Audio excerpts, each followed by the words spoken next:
Je m'appelle Anne-Sophie Gall et je suis chef de projet à Lien Animaux Patients, qui est une association d'intérêt général qui a été créée en février 2023 et qui vise en fait à trouver des solutions de garde pour les animaux des patients hospitalisés au centre psychothérapique de Nancy. Comment ça nous est venu en fait? Donc c'est Claire Varusfeld, la présidente, qui est ancienne aide-soignante en fait du CPN, qui a décelé le fait que sur le terrain en fait il y avait plein de patients qui reportaient ou refusaient leur hospitalisation du fait de ne pas avoir de solution de garde pour leur animal de compagnie. Donc en fait c'est soit les patients ou les patientes qui nous contactent, soit par exemple des assistantes sociales ou des soignants du CPN et qui nous disent on a un patient, une patiente qui a besoin d'être hospitalisé mais qui a un animal et n'a pas de solution pour sa garde, donc c'est là qu'on intervient. C'est pas nous qui nous occupons de l'animal, nous on va gérer tout le côté logistique, coordination des gardes, tout l'aspect administratif aussi, assurance, anonymat, parce que ce qui est important aussi c'est que les patients doivent rester anonymes et les familles d'accueil bénévoles également.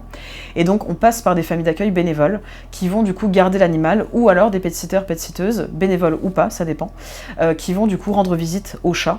Voilà. Et on a également des partenariats avec des pensions pour animaux. À côté de ça, pendant l'hospitalisation de la personne, on va donner des nouvelles au patient, à la patiente, par message ou par téléphone, pour toujours garder cet anonymat entre la famille d'accueil et le patient ou la patiente. On a aussi reçu beaucoup de témoignages d'anciennes personnes, d'anciens patients ou patientes qui sont venus, qui sont passés par le LAP et qui nous ont dit je ne me serais pas fait hospitaliser si jamais vous n'aviez pas été là.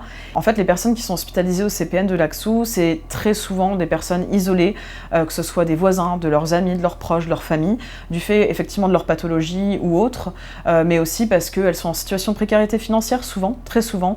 Là, l'année dernière, on était à 90% de personnes en situation de précarité. Cette année, on est à 100%.